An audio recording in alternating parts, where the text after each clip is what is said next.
Dan saudara, terkait antisipasi peralihan musim yang berpotensi pada cuaca ekstrim, saat ini kita sudah terhubung bersama dengan Kepala BMKG Stasiun Pemantau Atmosfer Global Lorelindo Bariri, Bapak Asep Firman Ilahi Estad MSI. Assalamualaikum, selamat sore Pak Asep. Waalaikumsalam warahmatullahi wabarakatuh. Selamat sore Mbak dan seluruh pemirsa TVRI di Sulawesi Tengah. Baik, Pak Asep dengan Dian di sini. Kita kemarin baru saja juga mendengar sebuah berita yang cukup tragis karena di mana ada pohon yang tumbang di area jalur kebun kopi. Apakah memang saat ini kita sudah mulai memasuki fenomena cuaca ekstrim itu, Pak Asep? Ya, betul sekali Mbak. Kalau kita mencermati fenomena cuaca saat ini, apalagi akhir-akhir ini kita terjadi misalnya banjir yang setinggi atap rumah di Toli-Toli, kemudian ada hujan es di Poso, kemudian kemarin ada beberapa kendaraan yang tertimpa pohon di jalur kebun kopi. Jadi saya himbau memang masyarakat untuk tetap waspada karena saat ini kita di Sulawesi Tengah sudah menghadapi musim hujan di beberapa wilayah. Jadi untuk wilayah seperti Poso bagian utara, kemudian Morowali, kemudian Tojo Uno bagian baratnya, dan juga di Toli-Toli dan Buol. Sekarang ini sudah memasuki musim hujan. Kemudian untuk wilayah Parigi Motong dan jalur kebun kopi Toboli, ini sekarang memasuki musim hujan dengan sifat hujannya di atas normal. Nah ini yang harus kita waspadai.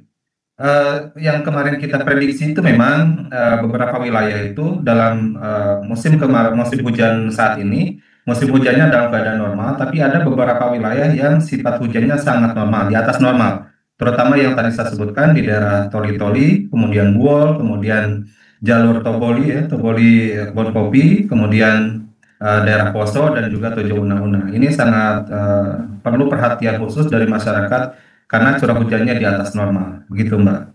Oke, baik. Jadi daerah-daerah yang tadi Pak Asep sebutkan itu perlu mendapatkan perhatian khusus dari masyarakat, di mana mereka harus mengantisipasi kondisi-kondisi yang terlihat begitu. Kalau begitu, Pak Asep, indikator alami apa yang bisa dilihat oleh masyarakat untuk mengenali tanda-tanda cuaca ekstrim ini?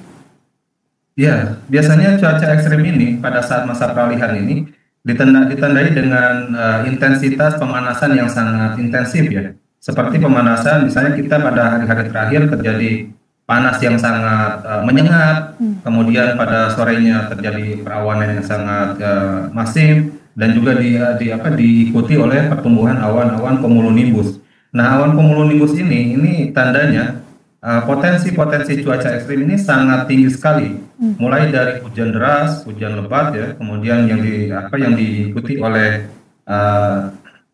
aktivitas thunderstorm atau badai guntur, dan juga ada hujan es, kemudian angin kencang, dan juga biasanya di tempat-tempat tertentu itu bisa diikuti oleh water spout atau pusaran angin yang memutar dan puting beliung. Nah, tanda-tanda alami ini biasanya kita pagi hari itu terasa udara sangat lembab dan panas sekali. Kemudian di sore harinya biasanya terjadi awan cumulonimbus itu. Nah, inilah masyarakat harus peka terhadap pertumbuhan awan seperti ini. Apabila ada ditemukan pertumbuhan awan seperti ini, awan cumulonimbus, kita harus bisa mengantisipasinya, misalnya tidak mendekati pohon-pohon tinggi, mencegah terjadinya sambaran petir. Kemudian kita juga menghindari tempat-tempat yang mudah terjadinya longsor, dan kita harus mengungsi ke tempat yang lebih aman, yang lebih datar. Kemudian kita juga harus menghindari bantaran-bantaran sungai yang ada potensi banjirnya di sana. Kemudian masyarakat yang daerah pesisir pantai misalnya, ketika hujan seperti ini, hujan awan cumulonimbus ini bisa dapat juga menyebabkan terjadinya hujan es atau hail. Nah, hujan es seperti yang kemarin terjadi di Poso ini salah satu aktivitas yang dihasilkan dari cuaca ekstrim dari awan cumulonimbus ini, Mbak Dian. Baik, Pak Asep, jika memang cuaca ekstrim ini tidak dapat terhindarkan, langkah apa yang paling penting untuk dapat bisa dilakukan oleh masyarakat mengurangi resiko korban jiwa dan kerugian? Ya, seperti ini, saat-saat seperti ini, masyarakat harus peka terhadap peringatan dini yang diberikan oleh BMKG ya.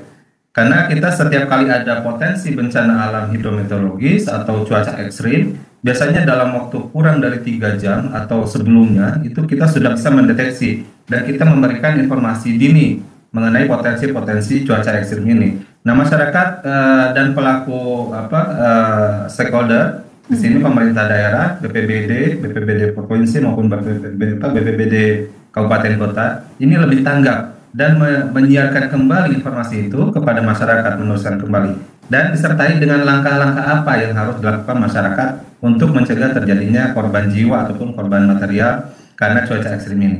Sesimpel itu saya rasa masyarakat diperlukan kepekaannya terhadap informasi yang diberikan oleh BMKG. Seperti itu Mbak Dian. Baik Pak Asep, apa pesan kunci BMKG untuk masyarakat yang akan beraktivitas di luar ruangan dan juga di kebun, di laut, ataupun juga di jalur transportasi darat ini menjelang akhir tahun, Pak Asep? Ya, kita BMKG sudah memberikan informasi ini dan bisa diakses oleh masyarakat secara luas melalui aplikasi Info BMKG. Nah, Info BMKG ini memberikan informasi peringatan dini dan juga potensi-potensi bencana geologi maupun bencana hidrometeorologi se-Indonesia. Atau kalau misalnya kita sekarang sudah mulai berbasis geolokasi, jadi ketika kita membuka aplikasi Info BMKG, informasi yang didapatkan oleh kita dari aplikasi itu adalah informasi dari BMKG setempat. Misalnya kita ada di Toli-Toli, nanti informasi yang akan muncul adalah informasi bencana hidrometeorologi yang hanya untuk kawasan misalnya Toli-Toli seperti itu. Nah, informasi ini sangat penting untuk masyarakat. Mau yang bepergian atau misalnya beraktivitas di luar ruangan atau aktivitas melaut atau misalnya akan melakukan musim tanam, karena musim tanam juga ini kami memberikan informasi kapan puncak musim hujannya dan kapan awal musim hujannya untuk mencegah terjadinya misalnya kerusakan akibat terlalu tingginya curah hujan, akibatnya misalnya tanaman terendam atau misalnya terjadi kebanjiran. Nah, inilah pentingnya masyarakat untuk memantau terus informasi yang diberikan oleh BMKG. Bisa diambil dari Info BMKG pada Play Store maupun App Store. Baik, artinya ramalan cuaca ekstrim ini akan berlaku sampai akhir tahun begitu kalau berdasarkan BMKG ya? Ya, kalau kita di Sulawesi Tengah ini sebenarnya iklim kita di sini sangat unik ya, Mbak Dian. Karena pada saat kita bicara awal musim hujan, beberapa wilayah akan memasuki musim hujan. Tetapi ada juga wilayah di Sulawesi Tengah ini yang sedang menghadapi musim kemarau. Sebenarnya begitu. Seperti misalnya sekarang di bulan Desember, ini sebagai puncak hujan, puncak musim hujan di kawasan Poso bagian utara, kemudian bagian selatan, tengah juga sampai danau ya. Kemudian sebagian juga Tojo Una-Una, kemudian di Toli-Toli, kemudian di Buol, itu memasuki puncak musim hujan di bulan Desember. Tapi ada juga wilayah lain di Sulawesi Tengah juga, seperti di Kabupaten Banggai, Banggai Laut, Banggai Kepulauan, mereka justru sedang memasuki musim kemarau.